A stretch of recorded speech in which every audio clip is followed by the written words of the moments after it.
This woman, the mother of the sons of Zebedee and James, it appears that she's a little nervy as she approaches the Lord today.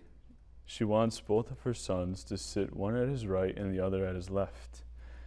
And Jesus, he is always the most perfect example to follow because he never reacts. He always responds. And he says to her very simply, if they do what I tell them to, my Father will make it happen. And so Jesus is always the perfect example. He always tells us exactly what we need to know. He doesn't ever give us his opinion. He tells us what God wants us to know so that we can go to heaven.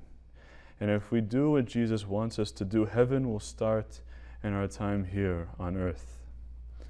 And so today we celebrate James the Greater, St. James the Greater, one of the 12 apostles, and we celebrate that he did exactly what the Lord had taught him to do, because the Lord gave him a great inheritance. He went out and he baptized, he preached the gospel, and thousands of generations since his life have been able to go to heaven because of his priestly work. I'm a transitional deacon for the Archdiocese of Boston. I study at St. John's Seminary in Brighton, and so I have to give a little vocation pitch today on CatholicTV in my homily. For all you guys out there thinking about possibly coming into the seminary, you feel you have a suspicion that the Lord is calling you, do what he tells you to do, and you'll be like James the Greater. The Lord will make it happen, and he will give you a great inheritance.